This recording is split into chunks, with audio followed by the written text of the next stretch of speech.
नमस्ते योगीस, कैसे हैं आप सभी। युज्यते अनेन इति योगः, इसका मतलब होता है कि आपको खुद को, स्वयं को शारीरिक रूप से, मानसिक रूप से और आध्यात्मिक रूप से खुद से जोड़ना, ईश्वर से जोड़ना, परमात्मा से जोड़ना। तो आज हम बात करेंगे प्राणायाम की, कि ये प्राणायाम से आपको शारीरिक के साथ साथ, मानसिक के साथ साथ आध्यात्मिक रूप से कैसे फ़ायदा मिलता है और प्राणायाम करने का सही तरीका क्या होता है। तो चलिए स्टार्ट करते हैं कि महर्षि पतंजलि जी के 8 अंग होते हैं, जिसपे सबसे पहला आता है यम, नियम, आसन, प्राणायाम, प्रत्याहार, धारणा, ध्यान, समाधि।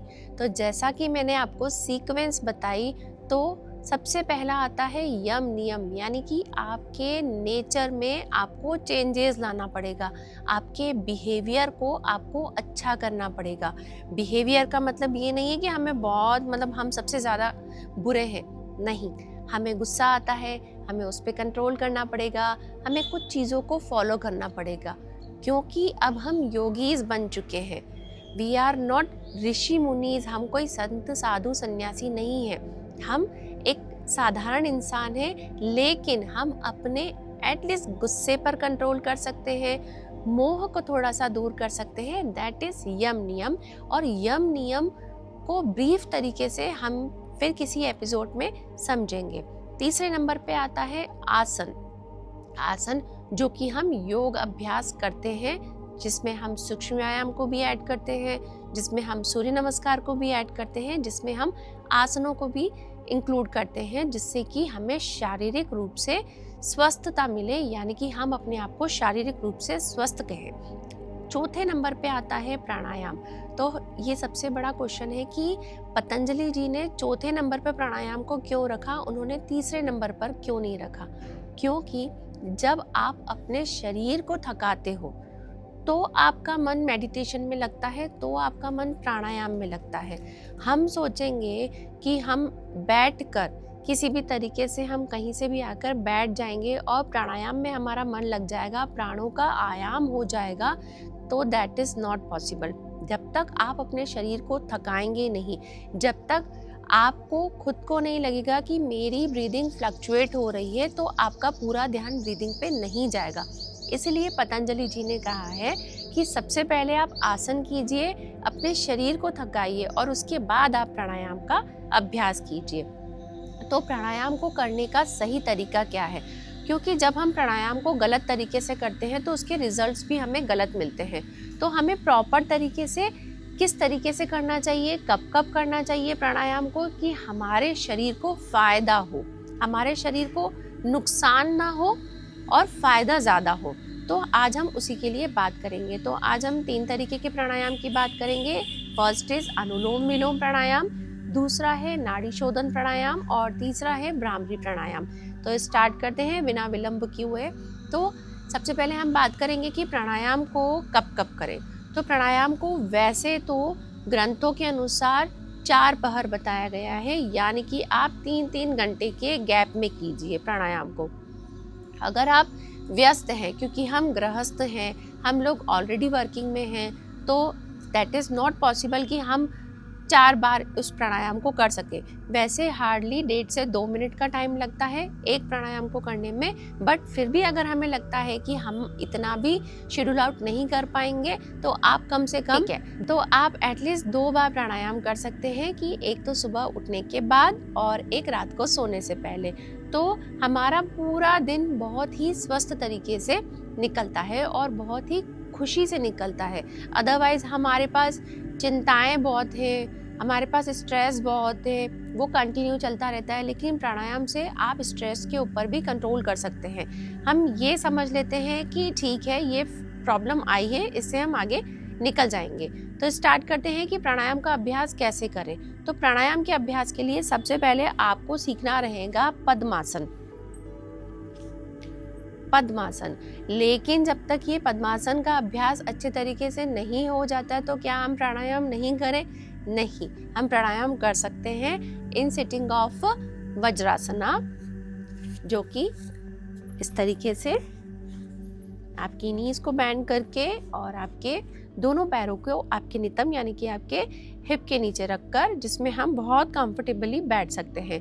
लेकिन काफ़ी बार ऐसा होता है कि कई लोगों को वज्रासन में बैठने की भी तकलीफ है, क्योंकि हो सकता है घुटनों की तकलीफ हो सकता है कि हमारा थोड़ा सा वेट ओवर हो, या हमें आदत नहीं है तो हमें हील्स के ऊपर दर्द हो जाए, क्योंकि हमारा अपर बॉडी का मोस्ट ऑफ द वेट हमारे पैरों के ऊपर जा रहा है। तो फिर हम क्या करें, तो फिर हम बैठेंगे सुखासन में।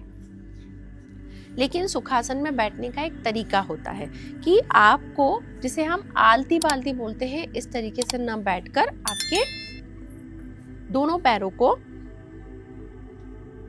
पास में रखना है और आपके दोनों नीज नीचे जमीन पर टिकी हुई होनी चाहिए। अब एक चीज और ध्यान रखनी है, ये तरीका, क्या ये तरीका सही है बैठने का? नहीं। जैसे कि मैं हमेशा बोलती हूँ कि हमारी स्पाइन ऑलवेज स्ट्रेट होनी चाहिए, स्पेशली प्राणायाम में। तो हमारा बैठने का तरीका भी ये होगा। अब बात करते हैं कि हम हाथों की कौन सी मुद्रा बनाएं। तो हाथों की मुद्रा होती है वायु मुद्रा, जिसे हम चिन्ह मुद्रा या ध्यान मुद्रा भी कहते हैं। अब इसे करने के लिए आपको आपकी ये वाली फिंगर को नीचे करना है, आपके थंब का इस तरीके से आपको प्रेस करना है यहाँ पर। ये इसकी एक्चुअल पोजीशन रहती है और आपकी तीनों फिंगर ऊपर की तरफ रहेंगी। दूसरे हाथ से भी यही बनाएंगे और सिटिंग ऑफ लाइक दिस। तो सबसे पहले हम स्टार्ट करेंगे अनुलोम विलोम प्राणायाम। अनुलोम विलोम प्राणायाम आप सूर्य नाड़ी से भी स्टार्ट कर सकते हैं या फिर चंद्र नाड़ी से भी स्टार्ट करते हैं। तो हम यहाँ पर बात करते हैं, स्टार्ट करते हैं हम सूर्य नाड़ी से। इनहेल, एक्सेल विथ योर चंद्र नाड़ी। चंद्र नाड़ी को बंद करेंगे और सूर्य नाड़ी से ही इनहेल,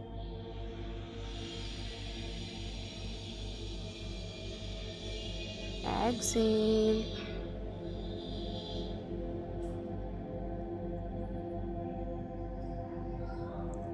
इनहेल, एक्सेल, रिलैक्स करेंगे। अब यहाँ पर एक छोटी सी दुविधा रहती है कि हमको आदत नहीं है कि हम बहुत अच्छे तरीके से अपने हाथों को लंबे टाइम तक, अब वो लंबा टाइम 2 से 2.5 मिनट का टाइम बहुत ज़्यादा टाइम नहीं होता है, बट हमें आदत नहीं है कि हम 2-2.5 मिनट भी अपने हाथों को इस तरीके से रख पाएँ।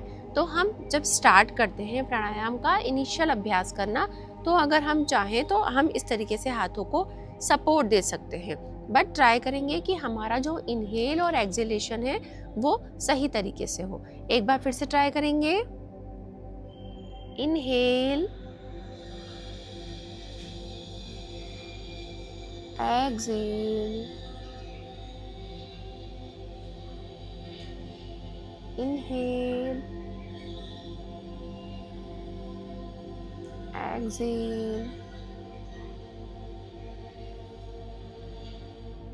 And relax.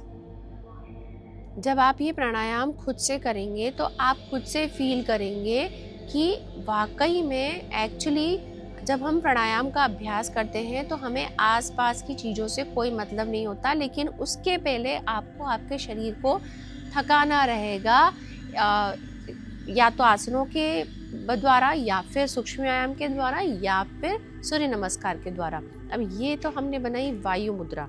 अब इसमें होती है एक चिन्ह मुद्रा, वो रहती है ये वाली, जिसमें आपकी दोनों फिंगर इस तरीके से फोल्ड रहेंगी और अब आपके दोनों फिंगर्स के ऊपर किस तरीके से थंब प्रेशर देगा यहाँ पर भी, और ये जो आपकी रिंग फिंगर होती है वो आपके भ्रू मध्य यानी कि आईब्रोज के बीच में रहेगी। इनहेल,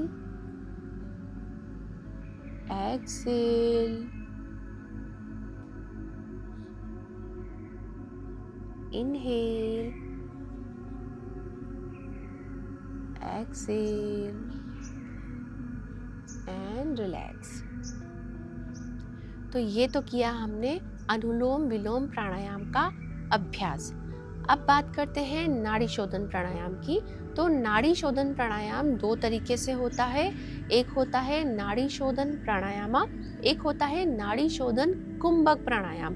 कुंभक का मतलब आपको श्वास को अंदर की तरफ होल्ड करना है। तो हम दोनों का अभ्यास करेंगे। सबसे पहले हम बात करेंगे नाड़ी शोधन प्राणायाम की, लेकिन उससे पहले हमें पता होना चाहिए कि हम अपने दोनों नॉस्ट्रल से ब्रीद इन करते हैं तो उनका नाम क्या होता है। ग्रंथों के अनुसार जो राइट नोजल होती है उसका नाम होता है सूर्य नाड़ी, और जो लेफ्ट होती है वो होती है चंद्र नाड़ी। सूर्य नाड़ी और चंद्र नाड़ी का जब मिलन होकर वो सुषुम्ना नाड़ी यानी कि आपकी नाभि के अंदर प्रवेश करती है श्वास प्रश्वास, तो उसे बोला जाता है हठ योग या उसे बोला जाता है योग।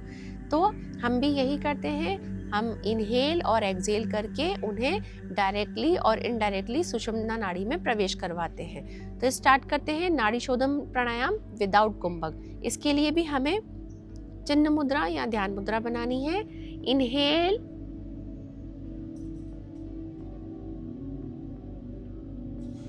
और एक्सहेल करेंगे सूर्य नाड़ी से,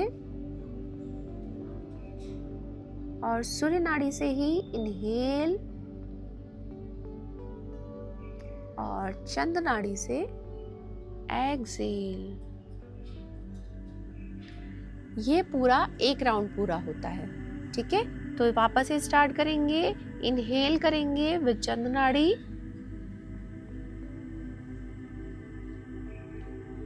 एक्सहेल विद सूर्य नाड़ी, इनहेल विद सूर्य नाड़ी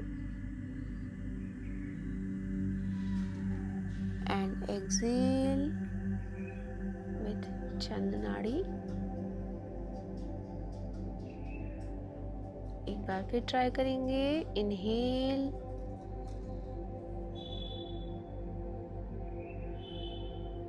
एक्सहेल, इनहेल,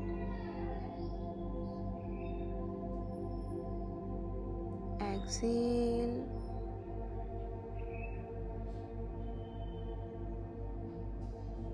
एंड रिलैक्स। तो ये हमने किया नाड़ी शोधन प्राणायाम का अभ्यास, और अब हम करेंगे नाड़ी शोधन कुंभक प्राणायाम। तो स्टार्ट करते हैं। इनहेल, कुंभक यानी कि hold your breathe,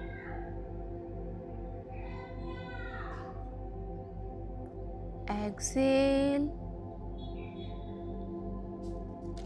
again inhale,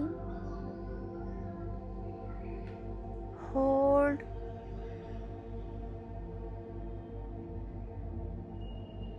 exhale,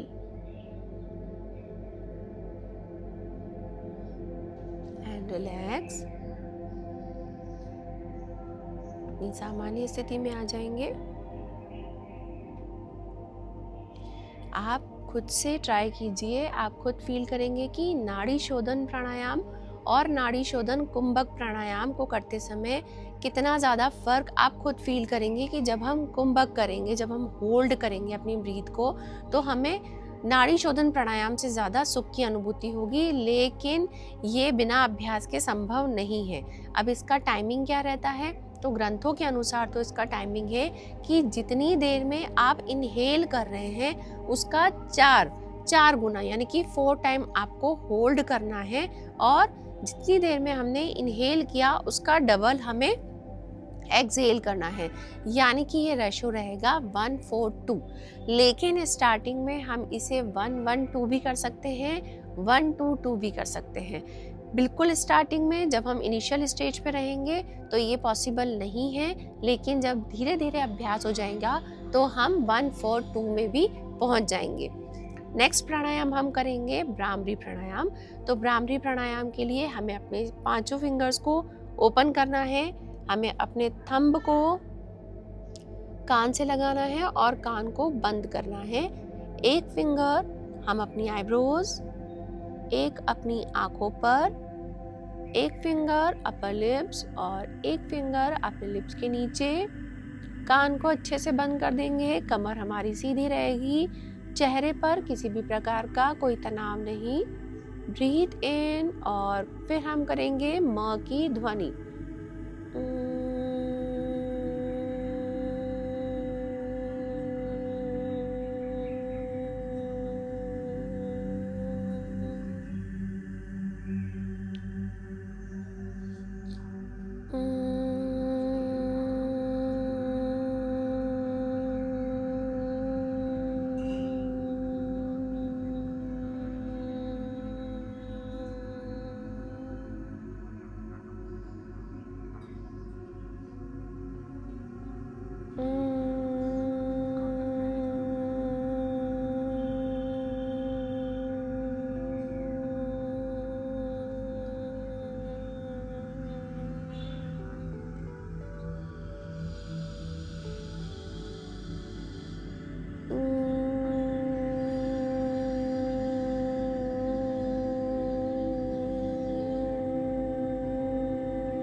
relax.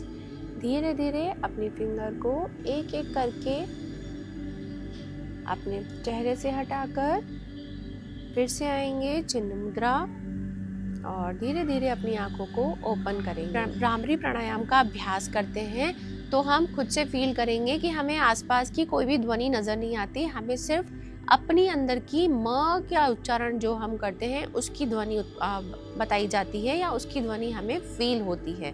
तो आज आप खुद भी प्राणायाम का अभ्यास कीजिए। आप खुद से देखेंगे कि केवल शारीरिक रूप से नहीं बल्कि मानसिक रूप से भी हमें प्राणायाम के बहुत बहुत फायदे मिलते हैं। इसे जैसे कि मैंने आपको बताया दोपहर भी आप कर सकते हैं। धीरे धीरे अभ्यासरत होकर अगर आपको खुद को लगता है कि नहीं मुझे इसे 3 बार करना है, 4 बार करना है, तो हम इसे कर सकते हैं। इसके अलावा अगर आप हमारे व्हाट्सएप ग्रुप में जुड़ना चाहते हैं या आपकी कोई क्वेरीज है, आप कुछ भी पूछना चाहते हैं योग से रिलेटेड, तो you are free to talk. आप कभी भी हमें मैसेज कर सकते हैं, आप हमें कमेंट कर सकते हैं। हमारे व्हाट्सएप चैनल का लिंक हमने डिस्क्रिप्शन में डाल रखा है, अगर आप चाहें तो वहीं से हमसे जुड़ सकते हैं, हमसे डायरेक्टली बात कर सकते हैं।